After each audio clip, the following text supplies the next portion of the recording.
찾으셨으면 우리 한 절씩 교독하겠습니다. 6월절 엿새 전에 예수께서 베다니에 이르시니 이곳은 예수께서 죽은 자 가운데서 살리신 나사로가 있는 곳이라. 거기서 예수를 위하여 잔치할세 마르다는 일을 하고 나사로는 예수와 함께 앉은 자 중에 있더라. 마리아는 지극히 비싼 향유 곧 순전한 나드 한 근을 가져다가 예수의 발에 붓고 자기 머리털로 그의 발을 닦으니 향유 냄새가 집에 가득하더라. 제자 중 하나로서 예수를 잡아줄 가룟 유다가 말하되 이 향유를 어찌하여 300데나리온에 팔아 가난한 자들에게 주지 아니하였느냐 하니, 이렇게 말함은 가난한 자들을 생각함이 아니요 그는 도둑이라 돈꾀를 맞고 거기 넣는 것을 훔쳐가미러라. 예수께서 이르시되 그를 가만두어 나의 장래할 날을 위하여 그것을 간직하게 하라. 가난한 자들은 항상 너희와 함께 있거니와 나는 항상 있지 아니하리라 하시니라. 유대인의 큰 무리가 예수께서 여기 계신 줄을 알고 오니 이는 예수만 보기 위함이 아니요 죽은 자 가운데서 살리신 나사로도 보려 함이로라. 대제사장들이 나사로까지 죽이려고 모이하니 함께 읽겠습니다. 나사로 때문에 많은 유대인이 가서 예수를 믿음이로라. 아멘. 잠시 기도하겠습니다. 주님 감사합니다. 오늘도 복된 은혜의 날을 우리에게 허락하여 주시고 하나님의 생명의 말씀으로 우리의 영혼을 먹이시고 성도의 교제와 아름다운 시간들을 보내게 하신 것 감사합니다. 하나님 아버지, 이 시간도 주님의 말씀 앞에 섰습니다. 두렵고 떨림으로 주님의 음성 듣기를 사모하오니 하나님 이 시간도 말씀하여 주시고 여호와의 완전한 율법으로 우리를 소성케 하시고 여호와의 순전한 계명으로 우리의 영혼을 밝게 하여 주시옵소서. 감사드리며 예수님의 이름으로 기도드립니다. 아멘. 할렐루야. 예배 자리에 나오신 모두를 환영하고 축복합니다. 앞뒤 좌우 계신 분들과 함께 인사를 나누겠습니다. 가을이 깊어갑니다. 인사를 나눌까요? 네, 가을이 깊어가고 있습니다. 기상 뉴스를 보다 보니까 이제 내일이 되면 전국이 1도 정도로 떨어진다는 얘기를 들었습니다. 여러분 건강, 갑자기 기온이 떨어지면 우리가 또 컨디션에 무리가 올 수도 있기 때문에 여러분 건강 잘 챙기시기를 바랍니다. 우리가 함께 읽은 말씀을 중심으로 자기 깨어짐이라는 제목으로 함께 말씀을 살펴보면서 은혜를 나누기를 원합니다. 우리는 지금까지 그 나사로를 부활하게 하신 그 예수님의 모습을 통해서 장차 나는 부활이요 생명이니 나를 믿는 자는 죽어도 살겠고 물을 살아서 나를 믿는 자는 영원히 죽지 아니하리다. 이것을 내가 믿느냐라는 그 부활의 예수님의 모습을 함께 살펴보았습니다. 그리고 우리가 지지난 시간에는 이 예수를 죽이려고 모의하는 그러한 장면들을 함께 살펴보았습니다. 자, 오늘은 우리가 너무나 잘 알고 있는 마리아의 향유 부은 이야기를 함께 살펴보려고 하는데, 오늘 본문의 시간적인 배경을 먼저 1절을 보시면 이렇게 나와 있습니다. 6월절 엿새 전에 예수께서 베다니에 이르시니 이곳은 예수께서 죽은 자 가운데서 살리신 나사로가 있는 곳이라. 예수님께서 죽은 자 가운데서 나사로를 살리셨습니다. 그리고 오늘 이곳에서 예수님께서는 자신의 장래에 대해서 말씀을 하십니다. 그러니까 죽은 자를 살리신 장소인 베다니와 자신이 장차 죽을 것을 예표하는 이 장소가 지금 동일한 장소에서 이루어지고 있는 거예요. 그러니까 굉장히 사실 아주 놀라운 신비스러운 말씀을 예수님께서는 지금 하고 있는 것입니다. 굳이 저자가 6월절 엿새 전이라고 시간을 정확하게 표현한 이유는 아마도 예수님의 죽으심이 이제 6일 남았다라는 것을 보여주고 있는 것입니다. 세례 요한의 고백처럼 요한복음 1장 29절에 보라 세상죄를 지고 가는 하나님의 어린 양이로다라고 세례 요한이 이야기한 것처럼 바로 예수님은 6월절의 어린 양으로서 자신을 통해서 자신이 대속물이 되어서 많은 사람에게 생명을 주려 함이라라고 그렇게 말씀해 주고 있습니다.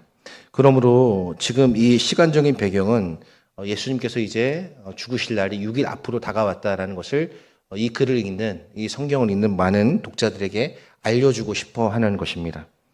그런데 2절을 보시면 이제 거기서 큰 잔치가 열렸어요. 아무래도 이제 베단이라는 그 마을에 아마 많은 사람들이 살았을 텐데 예수님께서 죽은 자를 살리셨다는 소식을 아마 많은 사람들이 전해 들었겠죠. 그러니까 예수님에 대해 그동안 호의적이지 않은 사람들도 호의적인 마음으로 돌아섰고, 그 다음에 또 다시 살아남의 은총을 입은 이 나사로와 그의 가족들 역시 예수님께 깊이 감사하는 마음이 있었을 거예요. 그래서 아마 오늘 잔치를 벌였다고 이야기를 하고 있는데, 이것은 그냥 단순한 잔치가 아니라 만찬입니다. 만찬. 그러니까 부유했을 수도 있고 부유하지 않았을 수도 있는데, 이 잔치는 뭐 우리가 생각하는 그런 부자들의 연회와는 조금 차원이 다른 잔치였을 거예요. 그럼에도 불구하고 이 잔치에 예수님을 초대해서 아마 많은 사람들과 함께 다시 살아나는 것을 기뻐하고 또 함께 축하하고 또 함께 감사하는 시간을 가졌을 것입니다. 그런데 여기 보면 마르다는 일을 했다라고 말을 하고 있고 나사로는 예수와 함께 앉은 자 중에 있더라라고 이야기를 합니다. 마르다는 우리가 이전에도 살펴보았지만은 굉장히 예수님이 원하시는 사랑의 언어는 아니었던 것 같아요. 예수님은 마리아처럼 곁에 앉아서 하나님의 말씀을 청종하는 것을 기뻐하셨는데, 마르다는 무엇인지 모르겠지만 무엇인가 자꾸 어떤 행위를 가지고 음식을 한다든가 봉사일을 하면서 예수님을 향한 나의 마음을 표현하고 싶었던 것 같아요. 그래서 오늘 보면 마르다는 일을 했다라고 기록을 합니다. 여러분, 우리들이 신앙생활하면서 뭐 봉사하고 뭐 이런 거 참 중요하지만, 그러나 그 모든 것보다 우선하는 것은 무엇이냐면 주님 발치에 앉아서 말씀을 청종했던 마리아처럼 하나님의 말씀을 경청하는 것이 그 모든 섬김과 그 모든 봉사와 그 모든 사역보다 우선한다는 사실을 알 수 있습니다. 여러분, 섬기는 것 중요하고 봉사하는 것 중요하고 사역하는 것 중요합니다. 그렇게 해서 우리들이 그리스도의 몸을 온전하게 세워가는 것 중요합니다. 그러나 그 전에 밑받침되어야 할 것이 무엇이냐면, 과연 주님이 무엇을 원하시느냐, 과연 주님이 우리 교회에, 우리 공동체에, 우리 가정에 나에게 원하신 것이 무엇이냐라는 이 주님의 말씀을 청종한 후에 가서 섬기고 사역하고 세우는 것이 더 중요함을 알 수 있습니다. 여기 보시면은 아마 여기 예수와 함께 앉았다라고 말을 하니까 식탁에 앉았던 것으로 보입니다. 근데 이 식탁에 누가 앉았냐면 바로 아까 말씀드린 것처럼 죽은 가운데 살리심을 받은 나사로와 또 장차 6일 뒤에 죽을 예수님이 함께 앉아 있습니다. 이것은 장차 우리가 천국에 가게 되면 우리를 죽은 자 가운데서 부활하게 하신 그 예수님과 또 부활이요 생명이신 그 하나님과 함께 우리들이 한 자리에서 영원히 누리게 될 그 어린 양의 잔치를 미리 보여주는 것이라고 우리가 이해할 수 있습니다. 이때 마리아가 갑자기 어떤 행위를 하는데요. 그것이 3절에 나와 있습니다. 우리 3절 말씀을 한 목소리로 함께 읽어볼까요? 마리아는 지극히 비싼 향유 곧 순전한 나드 한 근을 가져다가 예수의 발에 붓고 자기 머리털로 그의 발을 닦으니 향유 냄새가 집에 가득하더라 라고 말을 합니다.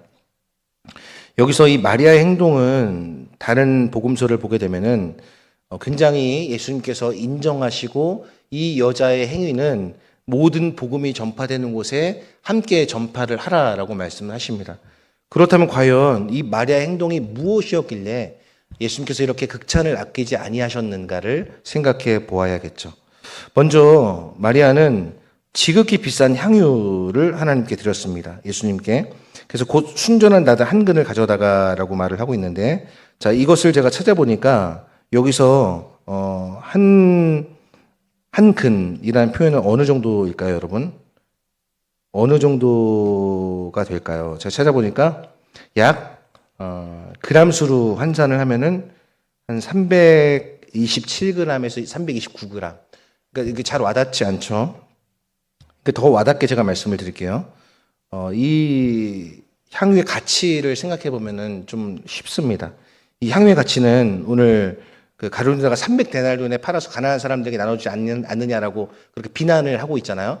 그러니까 이 향유의 가격이 약 300데나리온이라는 거예요. 그러니까 300데나리온이면 어느 정도냐면은 노동자 한 명이 하루에 일해서 받는 품삯이 한 데나리온입니다. 그러니까 300데나리온은 안식일을 제외하고 또 일하지 못하는 날을 제외하면은 300일 정도 일을 했는데 그 노동자의 1년치 연봉이 바로 300데나리온이었습니다. 그러니까 오늘날로 환산해 보면은 약 한 4천만 원에서 6천만 원, 뭐 물론 더 아래도 있고 더 위도 있겠지만은 그 정도로 생각을 해 보면은 그 향유 한 옥합을 가지고 와서 이거를 다 깨트리는 겁니다. 그러니까 깨트렸다는 것은 더 이상 사용할 수 없다는 것을 의미하고 있습니다. 이 적지 않은 이 많은 비용의 이 향유를 예수님께 쏟아 부었다는 것은 무엇을 의미하는 것일까요? 마리아는 지금 예수님을 예배하고 있는 것이죠. 그리고 마리아는 지금 예수님을 경배하고 있는 것입니다. 여러분, 예배라는 것이 무엇일까요? 예배를 우리가 영어로 워십이라고 이야기를 하는데 그 워십에는 가장 가치 있는 것을 드린다라는 말이 포함되어 있습니다. 그러니까 나의 가장 가치 있는 시간, 나의 존재, 이것을 하나님 앞에 드리는 것, 이것이 예배인 것이죠. 예배라는 말의 한자를 보게 되면 예를 갖추어서 엎드려 절한다라는 의미를 갖고 있죠. 그러니까 하나님은 우리의 가장 가치 있는 것을 받기에 합당하신 분, 그러니까 가장 우리의 가치와 우리의 존중과 우리의 시간과 우리의 모든 것을 받기에 합당하신 분께 지금 마리아는 예배 드리고 있고 경배 드리고 있는 것입니다. 이것이 제자 중 하나였던 가룟 유다의 눈에는 굉장히 못마땅하게 보였습니다. 아니, 저걸 낭비를 한단 말이야? 아니, 1년치 노동자가 열심히 일해야 벌 수 있는 저 품삯을 저 한순간에 낭비를 한단 말이야? 아마 이런 생각을 했던 것 같아요. 근데 어쨌든 마리아는 어떻게 했냐면은 한 근을 가져다가 예수의 발에 부었다. 발에만 부은 것은 아닐 것이고 아마 그 온 몸에 다 부었을 거예요. 왜냐하면 그 냄새가 진동을 했으니까 아마 머리부터 발끝까지 이 향유를 부었을 거예요. 327g에서 329g 정도에 되는 그 한 4천만, 6천만 원 정도 되는 그 향유를 예수님의 머리와 발에 부었습니다. 그리고 자기 머리털로 그의 발을 닦았어요. 굳이 여기서 예수의 발을 강조를 하고 자기 머리털로 그의 발을 닦았다는 것은 마리아가 보여준 예수님 향한 사랑과 그의 지극한 경건의 모습을 우리에게 보여주고 있는 것입니다. 여러분, 우리의 몸에서 다 소중하지만 발이 얼마나 소중합니까, 여러분? 발이 없으면 우리가 걸을 수 없잖아요. 네. 발이 없으면 여러분 상상을 해보셨습니까? 네. 상상이 잘 안 되죠. 우리의 발이 얼마나 우리의 몸에서 소중한 역할을 해주는지 몰라요. 그래서 무엇이라고 이야기하냐면 발이 제2의 심장이다라고 이야기를 하죠. 그래서 발 마사지를 통해서 또 이제 우리의 건강을 그렇게 회복시킬 수 있다라는 그런 의견들도 많이 있는데 이 발이 어떤 의미냐면 당시 1세기의 발은 지저분한 거였어요. 오늘날도 마찬가지지만 굉장히 그 먼지도 많이 뒤집어 쓰고 굉장히 하대받는 신체의 부위가 어디였냐면 바로 발이었습니다.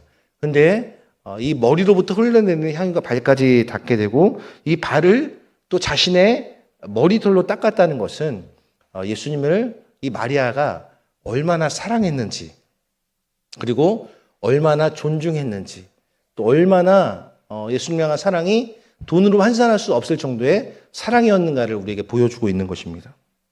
이것을 경제적인 가치로 자꾸만 보는 유다의 눈에는 이게 너무 아까운 거예요.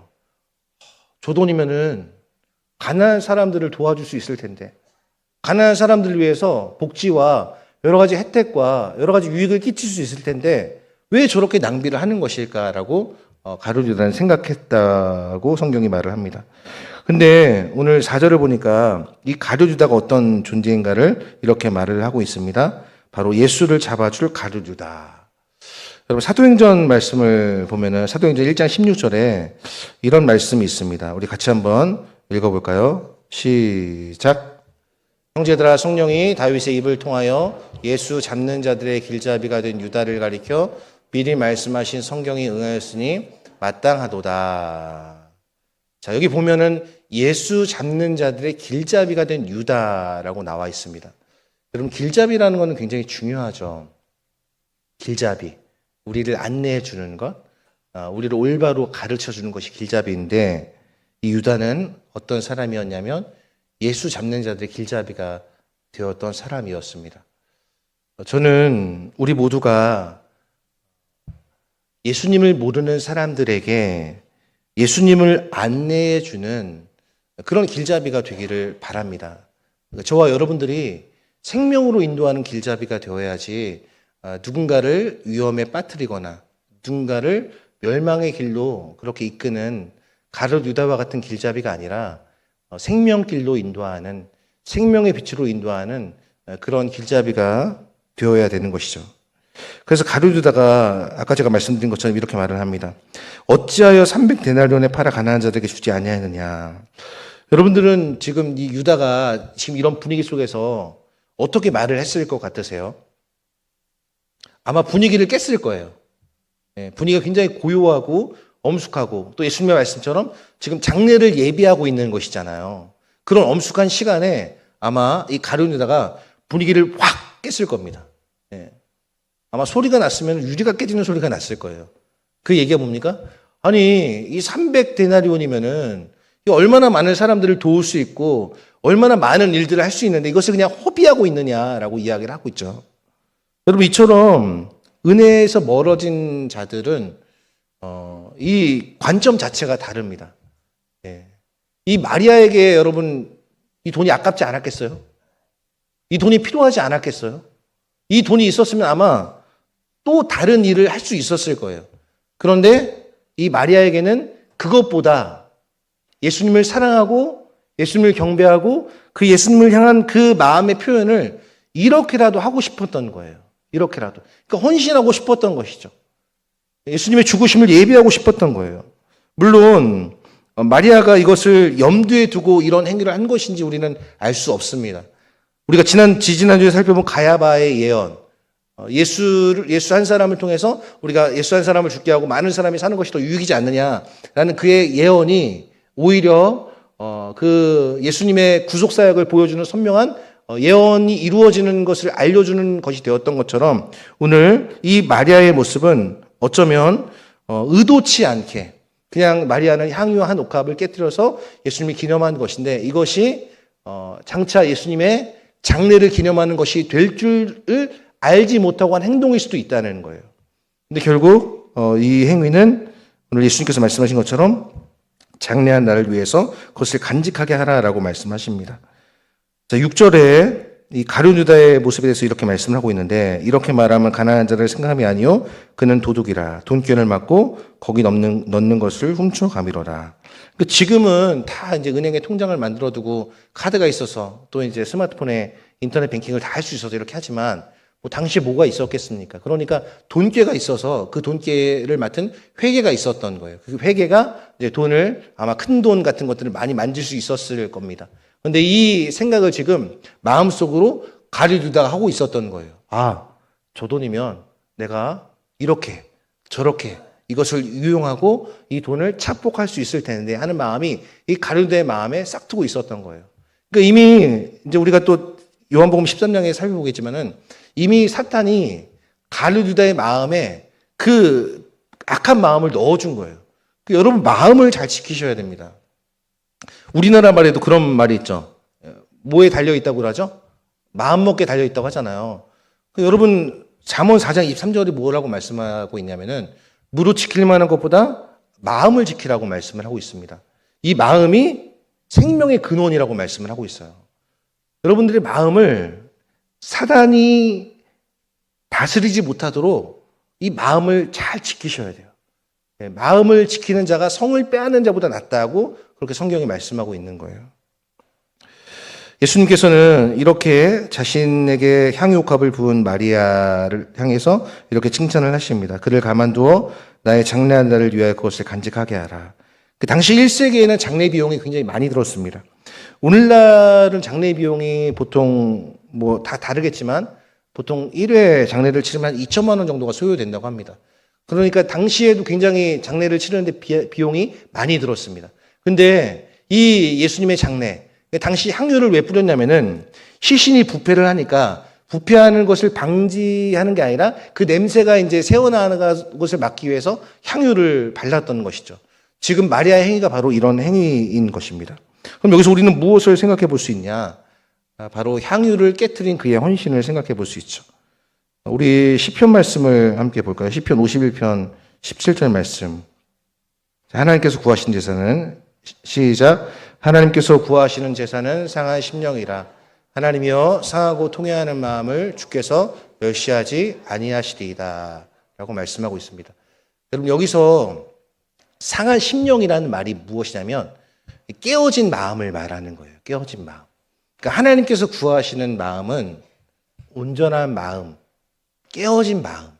그러니까 여러분 깨어진 데에 뭐가 흐르냐면 하나님의 은혜가 흐르는 거예요. 여러분 자기를 깨트려야 그곳에 하나님의 사랑과 은혜가 임하는 거예요. 제가 학부 시절에 굉장히 감명 깊게 읽었던 책이 있는데 아주 뭐 두꺼운 책도 아닙니다. 소책자예요. 1,460원만 주면 살 수 있는 소책자.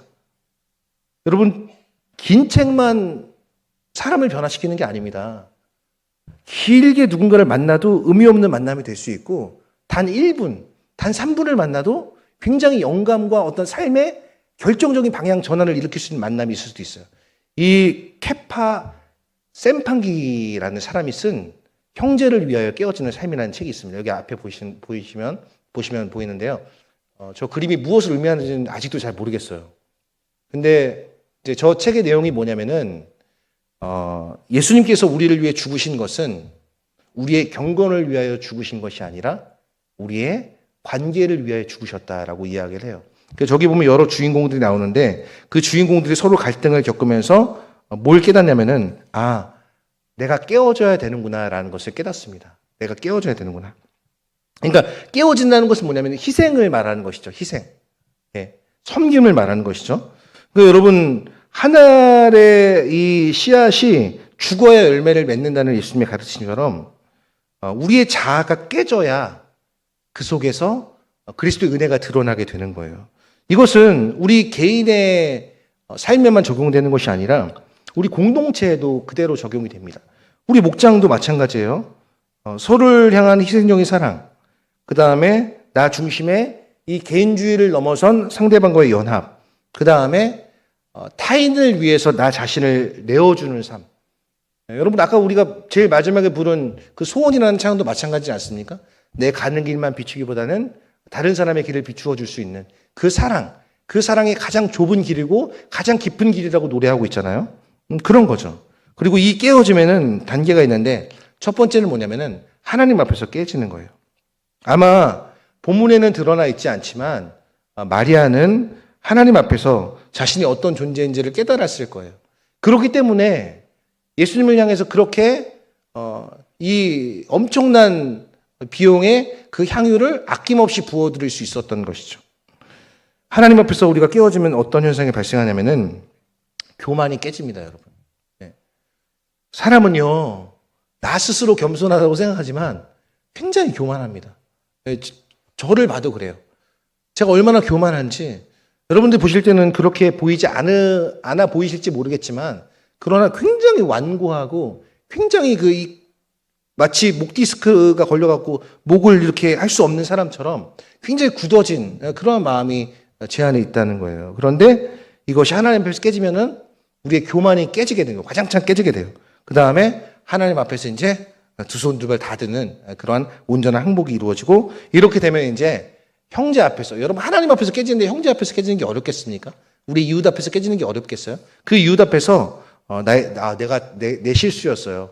내 잘못이에요. 라고 깨트리는 거죠. 그렇게 되면은 여러분 이제 우리가 어떻게 되냐면은 세상 앞에서 깨어지게 되는 거예요. 세상 앞에서. 그러니까 하나님 앞에서 깨어지고 이웃과의 형제와의 관계에서 깨어지면은 세 번째는 세상 앞에서 우리가 깨어지게 되는 거예요. 그 세상을 향해서 우리가 이제 선교적인 삶을 살 수 있는 것이고 희생하며 나누며 섬기는 삶을 살 수 있는 것이고 증인의 삶을 살 수 있는 것이고 그렇게 살아갈 때 세상이 우리를 보고 진짜구나. 정말 그렇구나. 라는 것을 알게 되는 것입니다. 그다음 네 번째는 바로 이러한 하나님 앞에서의 깨어짐, 그다음 형제 앞에서의 깨어짐, 세상 앞에서의 깨어짐이 나타나면 비로소 공동체의 회복이 이루어진다는 내용이 바로 말씀드린 그 책에서 말하고자 하는 핵심이에요. 형제를 위해서 깨어지는 삶. 여러분 주님께서 여러분들 위해서 자신을 깨뜨리셨잖아요. 기억 안 나세요, 여러분? 주님께서 여러분들 위해 자신을 깨뜨리셨잖아요. 에베소 5장 2절 제가 말씀을 준비를 안 했는데요. 여러분 함께 찾아볼까요? 신약성경 에베소서 5장 2절 말씀. 제가 가지고 있는 신약성경 314쪽에 있습니다. 에베소서 5장 2절 말씀. 자, 다 찾으셨으면 함께 읽어보겠습니다. 시작. 그리스도께서 너희를 사랑하신 것 같이 너희도 사랑 가운데 생하라. 그는 우리를 위하여 자신을 버리사 향기로운 제물과 희생 제물로 하나님께 드리셨느니라. 여러분, 예수님께서 자신을 버리신 거예요. 다시 말하면 자신을 깨뜨리셔서 하나님 앞에 산 제물로 드리셨고 우리에게 구원의 길을 열어주시는 거란 말이에요. 그러니까 우리가 서로 사랑할 수 있는 근거는 어디냐면 우리가 성품이 좋고 우리의 마음의 도량이 넓어서 사랑할 수 있는 게 아니에요. 우리가 사랑할 수 있는 근거는 뭐냐면 내가 너희를 사랑한 것 같이, 주님께서 우리를 사랑하시는 것이 우리가 타인을 사랑하고 세상을 섬겨야 할 근거가 되는 것이라고 성경이 우리에게 말씀해 주고 있습니다. 예수님께서는 이렇게 책망하고 있는 가룟유다를 향해서 이렇게 말씀하십니다. 야, 놔둬라. 그만 괴롭혀라 라고 말씀하시면서 이렇게 말씀하시죠. 그를 가만두어 나의 장래할 날을 위해 그것을 간직하게 하라. 가난한 자들은 항상 너희와 함께 있거니와 나는 항상 있지 아니하니라. 여러분, 가난한 자들은 항상 우리와 함께 있어요. 우리가 가난한 자들을 돕고 구제하고 그들을 살피는 일은 교회가 행해야 할, 또 그리스도인이 행해야 할 마땅한 일 가운데 하나입니다. 그러나 예수님이 지금 죽음을 앞두고 계시기 때문에 그 예수님을 위해서 향유 옥합을 깨뜨리는 이 여인이 행한 일을 복음이 전파되는 곳에 그렇게 함께 전파하라고 예수님께서 말씀하십니다. 이 뒤에 말씀은 이제 나사로까지 죽이려고 하는 그 유대인들의 악한 마음을 말하고 있고, 그리고 이제 11절에 보시면 나사로 때문에 많은 유대인이 가서 예수를 믿음이더라라고 말씀합니다. 저는 이 말씀을 준비하면서 그런 생각을 해봤습니다.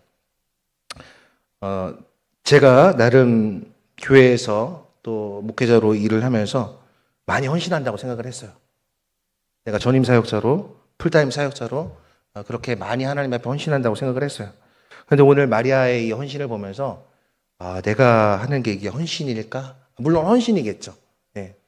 그러나 이 마리아의 희생적인 섬김과 그 예수님 향한 참된 가치를 알아보는 그 앞에서 제가 굉장히 누추해지더라고요.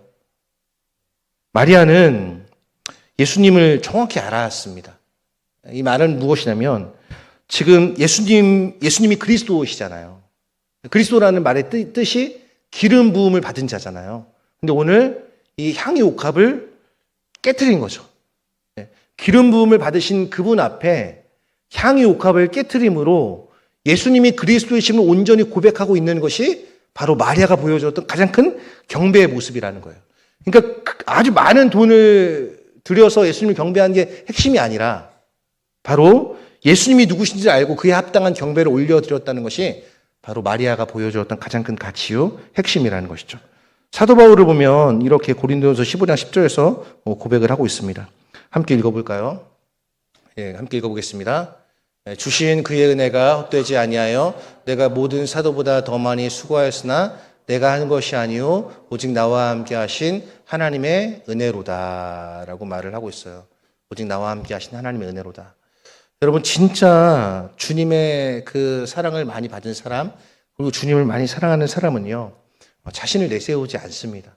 여러분, 사도 바울이 얼마나 많은 고난을 당했어요.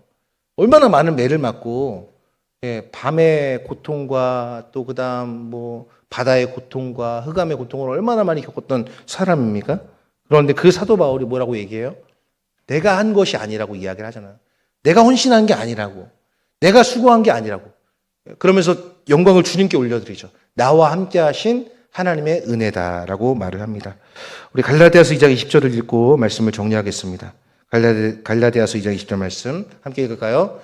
내가 그리스도와 함께 십자가에 못 박혔나니 그런즉 이제는 내가 사는 것이 아니요 오직 내 안에 그리스도께서 사시는 것이라. 이제 내가 육체 가운데 사는 것은 나를 사랑하사 나를 위하여 자기 자신을 버리신 하나님의 아들을 믿는 믿음 안에서 사는 것이라. 여러분, 이와 같은 삶을 우리도 살아야 되는 것이죠. 마리아의 이 모습을 보면서 그냥 나와 상관없는 것처럼, 야, 마리아 진짜 대단하다. 그 1년치 연봉을 아낌없이 주님께 쏟아부었네. 여기서 끝나면 안 되는 것이고, 그가 보여주었던 예수님을 그리스도로 인식한 그의 경건과 그의 주님을 향한 사랑, 그리고 깨트린 희생, 그 희생 가운데 은혜를 베푸신 하나님의 사랑을 우리들이 기억해야 되는 것입니다. 사랑하는 성도 여러분, 여러분 주님께 많이 헌신하십시오. 주님께 많이 헌신하십시오. 지금 여러분 헌신하고 계신 것 너무 귀한 헌신입니다. 그러나 여러분 우리 인생에 기회가 그렇게 많지가 않습니다. 그렇지 않습니까? 인생에 그렇게 기회가 많지 않아요. 우리의 남은 날이 얼마가 될지도 우리는 알지 못해요. 최근에 이제 어제 장례를 갔다 왔는데 저는 이제 그 사모님을 잘 모릅니다. 잘 모르는데 이제 제가 기억나는 것은 그 허인웅 목사님이라는 돌아가신 허인웅 목사님이 원로 목사님께서 이제 그때 담임 목사님 공백 중에 오셨을 때 설교를 이제 하러 오셨을 때 그때 이제 허인웅 목사님께서 오셨어요. 오셔서 원로 목사님이랑 친분이 있다고 이제 말씀하시면서 그때 오셔서 이제 알게 되고 그 뒤로 이제 한 번인가 신방을 갔던 기억이 있는데 3년 동안 요양원에 계셨거든요. 그 사모님 박우순 사모님이라는 분이. 근데 이제 그분들이 이렇게 평생을 사역하고 그다음 노년에 이제 그렇게 됐지만 어쨌든 장례를 통해서 또 하나님의 위로를 겪었는데 우리의 인생이요, 여러분 안개와도 같다고 성경이 말씀하고 있지 않습니까? 물론 아직 새파랗게 어린 제가 이렇게 말씀을 드리는 게 굉장히 외람되고 조심스럽지만 그러나 여러분 인생은 안개와 같은 거예요. 그래서 야고보가 이렇게 이야기를 하죠. 내일 일을 너희가 알지 못하노다. 너희는 잠깐 보이다가 사라지는 안개니라라고 말씀하고 있어요. 그런데 이 안개와도 같은 인생에 주님께서 자신을 버리사 향기로운 제물로 하나님 앞에 드리셔서 우리를 하나님께로 인도해 주셨잖아요. 그 예수님은 다 주신 거예요. 예수님은 자기를 다 주신 거예요. 여러분, 그러니까 우리가 예수님께 구할 것이 없는 거예요, 사실. 여러분, 그렇지 않습니까? 다 주셨는데 우리가 뭘 또 구합니까?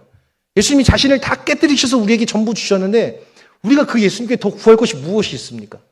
사실 아무것도 없는 거죠. 그냥 다 주셨으니 우리도 다 드리겠습니다 라고 이야기하는 것이 은혜를 받은 자의 마땅한 보답의 방식입니다. 이와 같은 은혜로 저와 여러분들이 주님을 더 깊이 사랑하고 헌신하는 우리 모두가 되시기를 주님의 이름으로 간절히 소망하며 축복합니다. 우리 시간 함께 말씀을 기억하면서 찬양하겠습니다. 여호와의 유월절